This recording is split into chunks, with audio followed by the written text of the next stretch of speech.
On m'a clairement vu là. Même ça, j'y arrive pas. Je veux faire une intro originale et j'arrive même pas à faire une intro originale. Bref. Comment ça va la famille? Aujourd'hui, on se retrouve évidemment pour une nouvelle vidéo, hein, puisque vous êtes là, vous doutez bien qu'on va pas faire des pâtes ou je sais pas. C'est logique en même temps. Donc on se retrouve pour une nouvelle vidéo thread d'horreur et aujourd'hui on repart sur 3 threads d'horreur vraiment horribles avec des mécaniques différentes. J'espère que vous les apprécierez, vous me direz dans les commentaires. Sur ce, posez-vous. N'oubliez pas que vous êtes sur la chaîne de Maku et sur ma chaîne je raconte des threads d'horreur, des histoires horribles, incroyables, des true crime, des histoires non résolues et des enquêtes non résolues, etc. Bref, si vous voulez en voir plus et de plus en plus, n'hésitez pas à vous abonner et à liker pour m'aider et en plus c'est gratuit. Et en vous abonnant, n'hésitez pas à activer la cloche pour être averti des prochaines vidéos. Sur ce, on est parti pour ces 3 threads d'horreur. Posez-vous tranquillement, écoutez le son de ma voix et on est parti, let's go.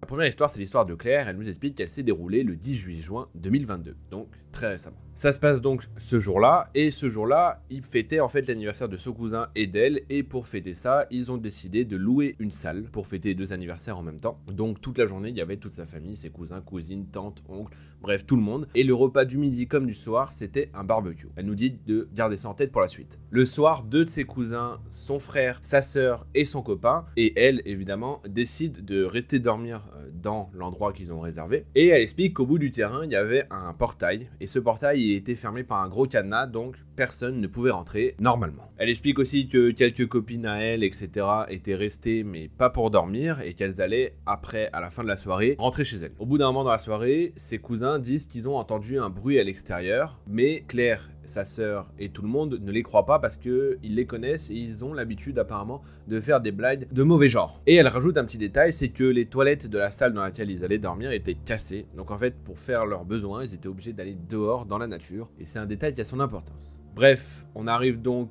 dans la nuit, ses copines à Claire finissent par partir et tout le monde se couche vers à peu près 4h du matin. Vers 6h du matin, Claire et sa sœur sont réveillées parce qu'elles entendent du bruit autour de la maison, autour de la salle, et elles ont l'impression d'entendre quelqu'un marcher et qui tape un peu sur les murs. Au début, elles sont un peu flippées, elles se demandent ce que c'est, elles ne bougent pas, et finalement, sa sœur et son copain décident d'aller faire leurs besoins dehors, comme je vous disais, parce que les toilettes sont cassées, et en allant dehors, ils ont vu un écureuil, donc bref. Ils en ont déduit que c'était ça. Tout le monde se rend dehors, on arrive donc vers 11h maintenant, et vers 11h, Claire, elle, décide d'aller faire ses besoins dehors. Sauf que voilà, au moment où elle ouvre la porte, en face d'elle, à quelques mètres d'elle, se trouve un homme qui ne bouge pas d'un millimètre, et qui ne regarde pas vers elle, en fait, il est en train de regarder ailleurs, mais là, elle est tétanisée, parce qu'il est dans l'enceinte qui normalement est fermée. Elle ne bouge pas, elle attend.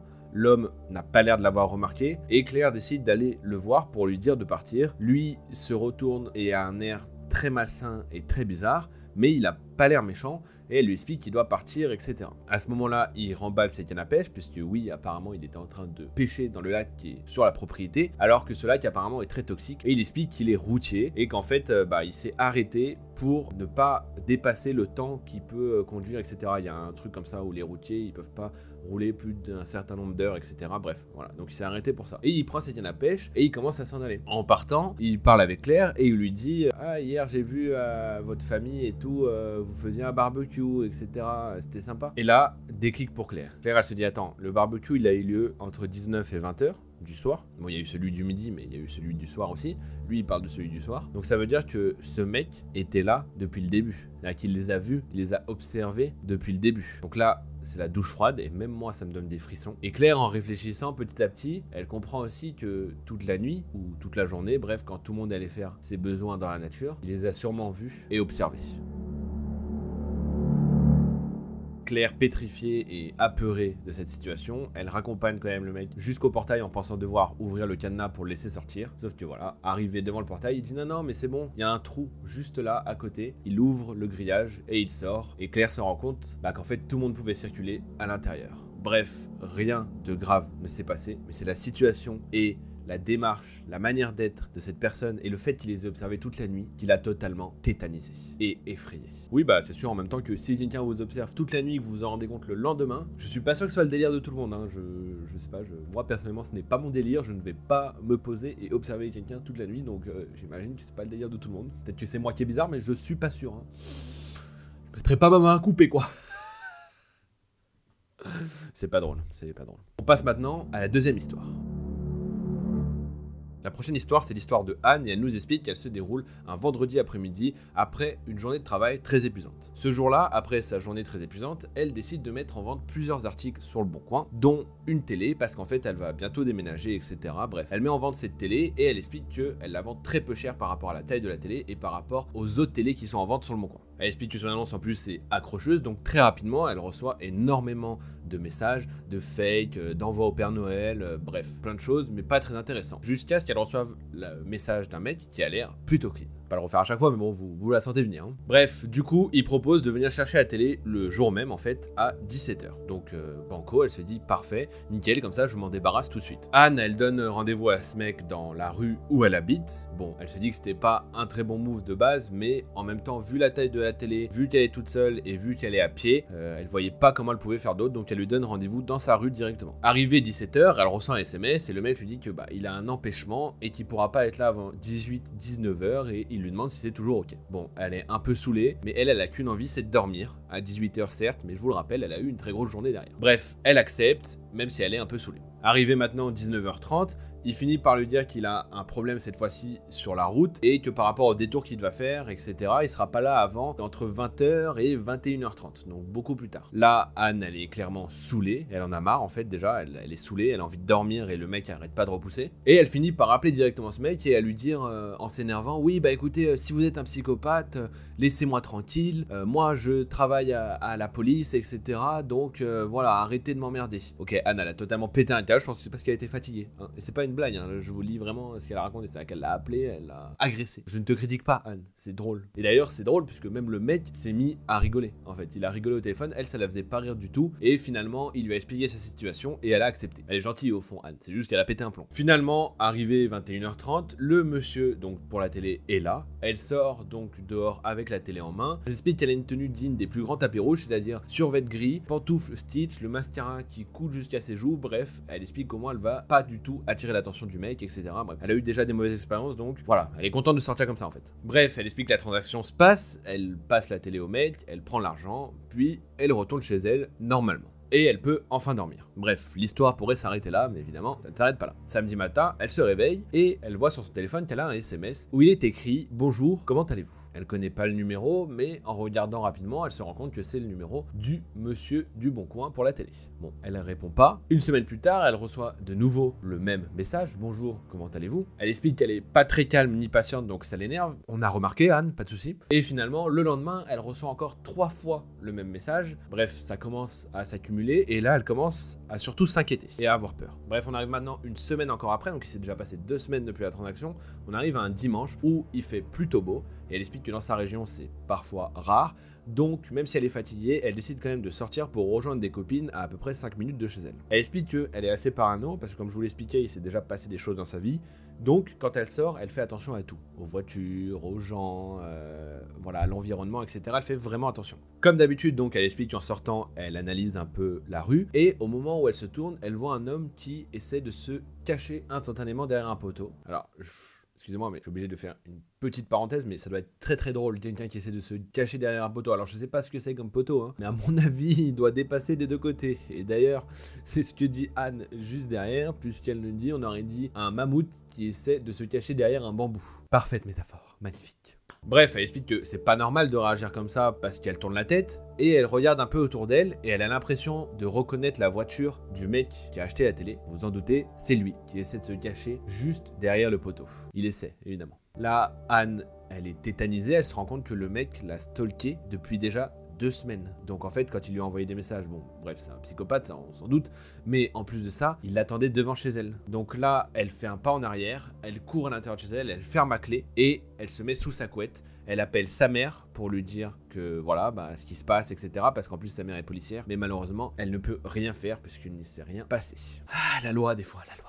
Et Anne nous explique qu'en plus, elle habite au rez-de-chaussée et que sa fenêtre donne sur l'extérieur. Donc vraiment, elle est pas à l'aise du tout, elle est pétrifiée. Bref, cette histoire pour l'instant se termine là. On verra par la suite si on a d'autres événements et si jamais j'ai la suite de cette histoire plus tard, je vous en parlerai. En tout cas, elle explique que sa rue, c'est pas une rue passante du tout. En fait, les gens qui passent dans cette rue, c'est souvent, la plupart du temps même, des gens qui habitent là. Et sinon, si c'est pas des gens qui habitent là, c'est des invités, etc. Mais c'est pas le mec de la télé qui revient là et qui se cache derrière un poteau, vous l'avez compris. Voilà. Donc Anne, bon courage à toi et j'espère que il va lâcher l'affaire. Sinon, prends ton courage comme tu l'as fait la dernière fois au téléphone et mets-lui une grande claque dans la gueule. Voilà. C'est le meilleur conseil que je peux te donner. La violence. On va encore me dire que les enfants regardent la vidéo, blablabla, blablabla, vous conseillez la violence? Oui. Avec ce genre de personnes, oui. Tapez. Non, je rigole, aimez tout le monde, sauf lui. Allez, on passe maintenant à l'histoire numéro 3. La prochaine histoire, c'est l'histoire de Camille et elle se déroule sur plusieurs jours, sur une accumulation. Elle nous explique qu'elle a un stress post-traumatique dû à une expérience passée. Bref, que du coup, de base, déjà, elle n'est pas à l'aise. L'histoire débute un soir alors qu'elle est en train de faire sa vaisselle devant sa fenêtre qui est au rez-de-chaussée d'un immeuble et qui donne sur la rue. Au moment où elle est en train de faire sa vaisselle, elle voit une voiture qui s'arrête en face de sa fenêtre et qui fait des appels de phare pendant un long moment. Là, Camille, elle angoisse tout de suite, elle a peur, du coup elle arrête de faire la vaisselle, elle éteint toutes les lumières et elle se cache dans le noir. Là, la voiture arrête de faire des appels de phare et elle reste là, immobile, sans bouger. Et la voiture ne bouge pas pendant environ 30 minutes, puis elle finit par partir. Camille nous explique que souvent, le soir, elle fume à ses fenêtres qui donnent sur le rez-de-chaussée, etc.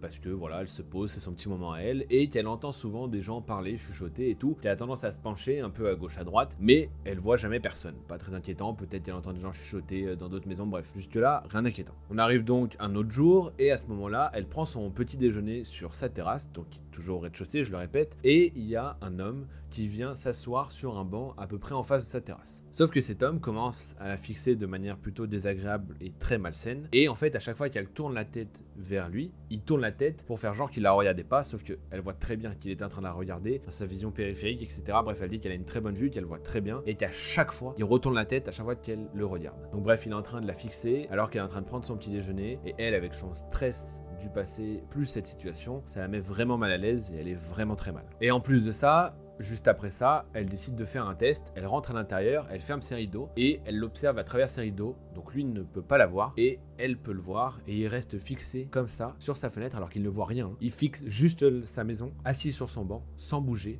pendant au moins 20 minutes. Je vous laisse imaginer 20 minutes, un mec qui vous fixe comme ça, qui fixe votre maison. Imaginez le fou que vous avez en face de vous. Bref, on arrive un autre soir et alors qu'elle est en train de s'endormir devant la télé, elle entend un « Eh oh !» Ça la réveille un peu et elle décide de regarder par sa fenêtre, sauf qu'elle voit personne. Pendant le moment où elle est à la fenêtre et qu'elle observe, qu'elle cherche qui a fait ce EO, elle voit un mec qui arrive en trottinette. Elle explique que cette trottinette et ce mec, elle le voit souvent passer dans son quartier, etc.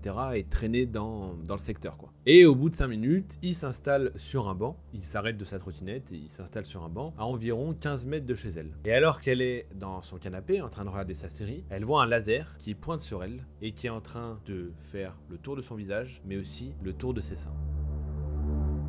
Ça me terrifie, ça me terrifie. Voilà, je ne suis pas une femme, mais ça me terrifie juste de le dire. J'imagine cette action, franchement, c'est horrible. Camille nous explique clairement qu'elle a des sueurs froides, elle est pétrifiée, tétanisée, horrifiée, bref, tout ce que vous voulez. Elle attend quelques minutes et elle décide de sortir dehors avec une barre en métal. Très bon réflexe. Comme je le disais juste avant, la violence. Non mais c'est bon, à un moment, faut arrêter. Même si c'est qu'un laser, tant pis. Oh. Bref, au moment où Camille arrive devant lui, elle nous explique qu'il a un sourire très vicieux et il est très bizarre. Et c'est la nuit, je vous le rappelle, donc elle est toute seule. Elle est pas très à l'aise et elle le menace un peu avec la barre et lui dit voilà, arrête de pointer avec ton laser, etc. Et il dit non, mais c'est pas moi, il nie tout. Et il propose même de fouiller son sac. Camille, elle refuse parce qu'elle a vraiment peur de prendre le temps de fouiller son sac, etc. Elle lui demande s'il habite ici, il dit non. Et après, elle lui demande s'il habite dans le quartier, il dit oui. Ok, très chelou, mais voilà. Et elle lui demande pourquoi il est là, et il explique que lui, quand il a fini le travail, il vient se poser là pour boire sa bière, tranquille. Juste pour ça. Elle est sûre et certaine que c'est lui qui l'a pointé avec son laser. Enfin, je veux dire, elle peut pas vraiment se rater. Il y a sa fenêtre, il y a un seul mec en face sur un banc. Elle arrive, il a un sourire vicieux. Bref, Camille, elle est terrifiée. Et elle pense en plus de ça que l'homme qui donc l'observait pendant son petit déjeuner et l'homme qui l'a pointé avec le laser avec sa trottinette n'est peut-être même pas le même. Bref, Camille, elle se retrouve dans une situation où elle est terrifiée tout le temps. Elle demande d'ailleurs sur le Reddit si on a des conseils, qu'est-ce qu'on pourrait faire, etc. Franchement, à part aller voir la police ou continuer à paraître sûr de toi avec ta barre en fer, je vois pas trop ce que tu peux faire d'autre. Malheureusement, ces gens sont fous et te pourrissent la vie. Soit l'ultime décision c'est de déménager hein, et de partir et d'espérer de ne pas retomber sur des gens comme ça. Malheureusement des fous il y en a partout. Et ben faire attention à toi surtout, faire attention à toi. Si jamais vous avez d'autres conseils pour Camille, bah, je vous mets le lien du Reddit sous la vidéo, comme ça vous pouvez aller discuter un peu avec elle et la rassurer. Je pense que ça lui fera super plaisir. Voilà. Et si on peut participer à la rassurer, etc., à lui donner des conseils, c'est parfait. Voilà, je finis pas sur une blague parce que vraiment cette histoire, c'est pas juste un one shot, tu vois, c'est un truc genre qui s'accumule, qui se passe sur plusieurs semaines, et en plus peut-être même pas avec les mêmes personnes. Donc bon, Camille, courage à toi, et j'espère que ma petite communauté pourra t'aider. Et voilà, c'est déjà la fin de ces 3 threads d'horreur. J'espère qu'ils vous ont plu. En tout cas, moi, ça m'a bien plu de faire ces 3 threads d'horreur. J'espère que c'est 3 histoires un peu différentes, même si on a 2 fois le coup de l'appart au rez-de-chaussée, etc. avec des mecs. Bref, j'y suis pour rien, moi. S'il y a trop de psychopathes qui stalkent des mecs, etc. Qui stalkent des meufs, pardon. J'entends moins quand même parler des mecs qui stalkent des mecs. Bon, ça doit arriver, hein, c'est sûr, mais bon. Bref, sur ce, n'hésitez pas à vous abonner, à liker, à partager. Moi, ça m'aide énormément et pour vous, c'est gratuit. Et je vous souhaite une excellente journée, après-midi, nuit, ce que vous voulez. Et je vous fais un bisou, la famille.